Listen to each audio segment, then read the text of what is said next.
SP story teller channel में आप सभी का स्वागत है।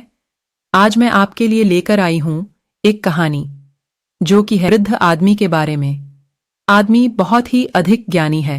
उससे कुछ सवाल पूछना चाहते हैं और देखना चाहते हैं क्या वह आदमी वास्तव में इतना ज्ञानी है। बच्चों ने अपने सवाल पूछे।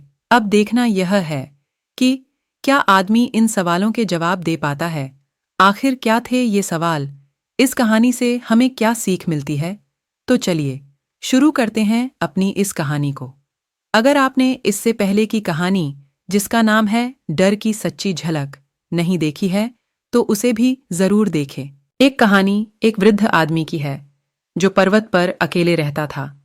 लेकिन यह वृद्ध आदमी आसपास के सभी गांव में प्रसिद्ध था। हर कोई उसे पहचानता था। उस आदमी की यह खासियत थी कि उसे हर सवाल का जवाब आता था। आप कोई भी सवाल क्यों न पूछें, बिना उत्तर के आप वापस नहीं जाएंगे, ऐसा उसका नाम था। एक बार एक गांव के 10-12 साल के दो शरारती बच्चों ने इस आदमी की परीक्षा लेना तय किया। ऐसे मुश्किल प्रश्न पूछना इन बच्चों ने तय किया जिनका उत्तर देना उससे कभी भी संभव नहीं होगा। बहुत सोच विचार कर इन दो बच्चों ने 3 प्रश्न ढूंढ निकाले। इन बच्चों ने तय किया कि हम एक छोटी चिड़िया को पीठ के पीछे पड़कर उससे पूछेंगे हमारे हाथ में क्या है। वह बूढ़ा आदमी जवाब देगा पंछी है। लेकिन यह कोई मुश्किल सवाल नहीं हुआ। वह लड़के एक दूसरे से बोले। इसके बाद दूसरा प्रश्न हम यह पूछेंगे हमारे हाथ में कौन सा पक्षी है। वह कहेगा चिड़िया है। लेकिन यह भी आसान सवाल है। वे दोनों फिर एक दूसरे से बोले। लेकिन इसके बाद का तीसरा प्रश्न निश्चित ही इम्तिहान लेने वाला होगा। इसके बाद हम पूछेंगे यह चिड़िया जीवित है या मरी हुई है। अब अगर उसने जवाब दिया कि मरी हुई है तो जवाब गलत होगा, क्योंकि चिड़िया तो जीवित रहेगी। और अगर उसने कहा कि जीवित है तो फिर जवाब गलत होगा, क्योंकि तब हम उस चिड़िया को वहीं के वहीं दबाकर मार डालेंगे। दोनों बहुत प्रसन्न हुए क्योंकि उन्हें प्रश्न ही ऐसा मिला था। फिर एक छोटी सी चिड़िया लेकर यह बच्चे उस वृद्ध आदमी के पास पहुंचे।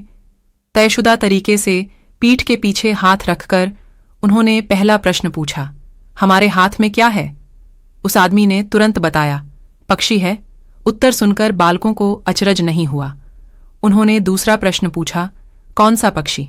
तुरंत उत्तर मिला चिड़िया है। इस उत्तर ने भी लड़कों को चकित नहीं किया, क्योंकि उन्हें पूछना था तीसरा प्रश्न और उसी प्रश्न का उत्तर सुनना था।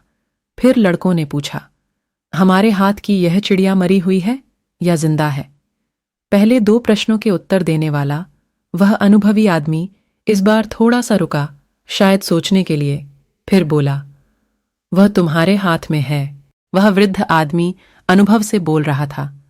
उसे मालूम था कि चिड़िया को मारना या जिंदा रखना उन लड़कों के ही हाथ में था।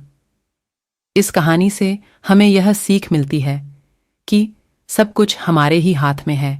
बस हमें खुद पर विश्वास रखना चाहिए और अपने काम को पूरी लगन और मेहनत के साथ करना चाहिए। याद रखें, रास्ता हम खुद बनाते हैं, मंजिल तक हम खुद जाते हैं।